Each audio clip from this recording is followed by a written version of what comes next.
இப்போ சுவையான முறையில் சுண்டக்காய் குழம்பு எப்படி பண்ணுறதுன்னு பார்ப்போம். இதுக்கு தேவையான பொருட்கள் என்னென்னு பார்க்கலாம். 20 பல் பூண்டு, 20 சின்ன வெங்காயம், 20 சுண்டக்காய், 3 ஸ்பூன் வரமல்லி, 7 வரமிளகா, 3 ஸ்பூன் தேங்காய்.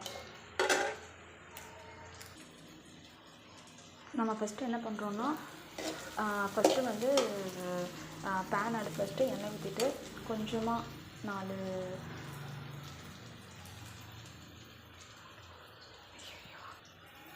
வெந்தயம் போட்டு கொஞ்சமாக எண்ணெயிலே வந்து சீரகம் போட்டு பொரிஞ்சதுக்கப்புறம் கருவேப்பிலை, நம்ம எடுத்து வச்சுருந்த ஒட்டுக்காய், பூண்டு, வெங்காயம், சுண்டைக்காய் இதெல்லாத்தையும் போட்டு நல்லா ஃப்ரை பண்ணிக்கலாம். இன்னொரு பேனில் நம்ம டக்குன்னு எடுத்து வச்ச கொத்தமல்லி, தேங்காய், மிளகாய் இதெல்லாத்தையும் வந்து தனியாக வறுத்து ஆற வச்சுக்கிட்டு சுண்டைக்காய் வதங்குற வரைக்கும் வெயிட் பண்ணிவிட்டு புளிக்கரைச்சி ஊற்றினதுக்கப்புறம் நம்ம வந்து அரைச்சி இந்த பேஸ்ட்டை ஊற்றணும். நம்ம கொஞ்சம் நேரம் இது வதங்கட்டும், வெயிட் பண்ணலாம். இதெல்லாம் கொஞ்சம் வதங்கினதுக்கப்புறம் நம்ம என்ன பண்ணணும், 2 தக்காளி மீடியம் சைஸில் 2 தக்காளி வந்து கட் பண்ணி நல்லா பேஸ்ட் ஆகிற வரைக்கும் வதக்கணும். தக்காளி சீக்கிரமாக வதங்குறதுக்கு கொஞ்சம் உப்பு ஆட் பண்ணிக்கலாம். சீக்கிரமாக தக்காளி நல்லா மசிறதுக்கு ஒரு 2 நிமிஷம் நம்ம மூடி வைப்போம். நம்ம இப்போ வறுத்ததை ஃபைன் பேஸ்ட்டாக அரைச்சிட்டு வந்துக்கலாம். தக்காளி வெந்துருச்சு. நம்ம கொஞ்சம் புளி கரைசல் சேர்த்துக்கலாம். புளி கொதிக்குதுங்க, ஒரு 2 நிமிஷம் ஆகட்டும், நல்லா கொதிக்கட்டும். கொஞ்சம் அப்புறம் புளி பச்சை வாசனை போனால் தான் கொஞ்சம் நல்லா இருக்கும். அதுக்கப்புறம் நம்ம அரைச்சி பேஸ்ட்டை ஊற்றிடலாம். புளி நல்லா கொதிச்சிருச்சு. நம்ம அரைச்சி வச்ச பேஸ்ட்டு இதில் ஊற்றிடலாம். கொஞ்சம் தண்ணி ஆட் பண்ணி ஊற்றிடலாம். உங்களுக்கு கன்சிஸ்டன்சி திக்காக வேணும் அப்படின்னா தண்ணி கம்மியாக ஊற்றுங்க. நான் கரெக்டாக ஊற்றிருக்கேன். உப்பு காரம் எல்லாமே லாஸ்ட்டாக ஃபைனலாக பார்த்துட்டு நம்ம ஒரு 5 நிமிஷம் கொதிக்க விட்டுடலாம். நம்ம சுண்டைக்காய் குழம்பு கொதிக்கிற காட்டில் நிலக்கடலை சட்னி ரெடி பண்ணிடலாம். நிலக்கடலை சட்னிக்கு சுண்டைக்காய் குழம்பு காம்பினேஷன் சூப்பராக இருக்கும். நான் வந்து 2 கை அளவுக்கு நிலக்கடலை போட்டு நல்லா ஃப்ரை பண்ணிக்கலாம். நல்லா ஃப்ரை பண்ணியாச்சு. இது நம்ம என்ன பண்ணலாம்னா ஒரு தட்டத்தில் போட்டு ஆற வச்சுக்கலாம். ஒரு பிளேட்டில் கொட்டியாச்சு. கொஞ்சம் நேரம் ஆறட்டும். நம்ம அது வரைக்கும் கொஞ்சம் ஆனியன், க்ரீன் சில்லி, கொஞ்சமாக ஜிஞ்சர் போட்டு ஃப்ரை பண்ணிக்கலாம். அப்போ தான் இதுக்கு காம்பினேஷன் நல்லாயிருக்கும்.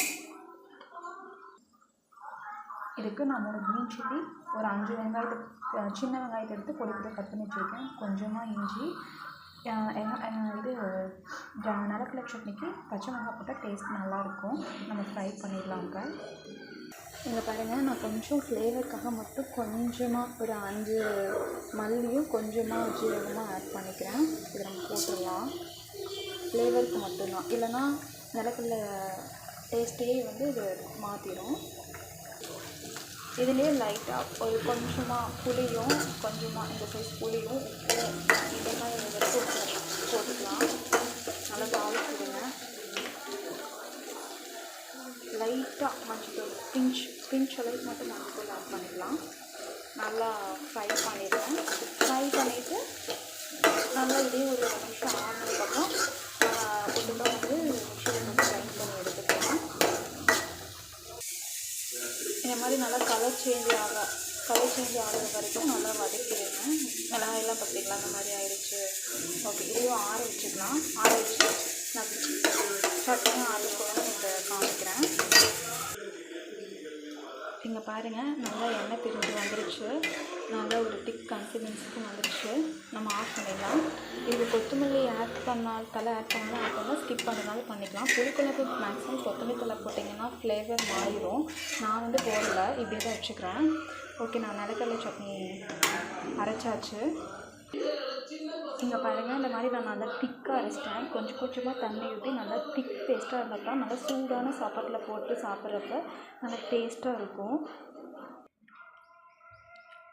இப்போ நம்ம ஃபைனல் ஸ்டேஜ்க்கு வந்துட்டோம். நல்லா சூடான சாப்பாட்டில் கொஞ்சம் வடகை வச்சு நிலக்கடலை சட்னி குழம்பு வச்சு சாப்பிட்டு பார்ப்போம் எப்படி இருக்குன்னு.